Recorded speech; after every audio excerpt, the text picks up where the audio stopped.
Here to talk about it, Pete Hoekstra, former House Intelligence Committee chair, former ambassador to the Netherlands, good friend and resource to this program. Pete, good to have you back. Great to be with you. Always. I just want to touch on this gun control thing real quickly. A lot of these folks, these Republicans said, well, you've got Susan Collins and others. I mean, fairly predictable, right? They're going to go left on this. But there's nothing here that I don't see how any of this, except for the fact that you can look at a juvenile record, which I think actually makes sense. If you have a violent juvenile, you can't just close their records when it comes to purchasing a gun. That makes sense to me. But I don't see anything else here that would have prevented the killing in Buffalo or Uvalde or anywhere, right? Maybe I'm missing it. Help me with this. I think you're probably right. There might have been, who knows exactly where this red flag goes, expansion of red flag laws.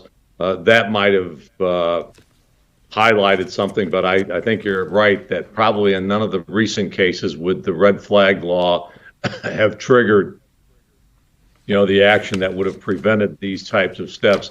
So I look at the package. The one that would concern me is the red flag. Exactly who can initiate. Hey, you got to go take a look at this person or that person.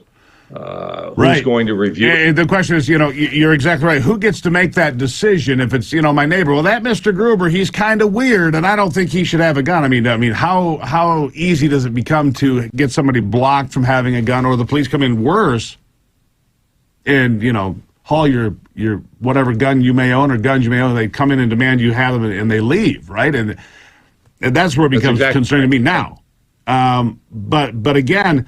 Let's start with the red flag that I do think is okay. If a juvenile has a violent juvenile record, you can't just close that when they're 18 so they can walk out and buy a firearm. I'm okay with that. The other one that's getting a lot of conversation, Pete, and it is not included here, but I'm just curious what your take on it is raising the age to 21 to buy a semi-automatic weapon of any kind, whether it's obviously you have to be 21 to buy a handgun, but any semi-automatic rifle.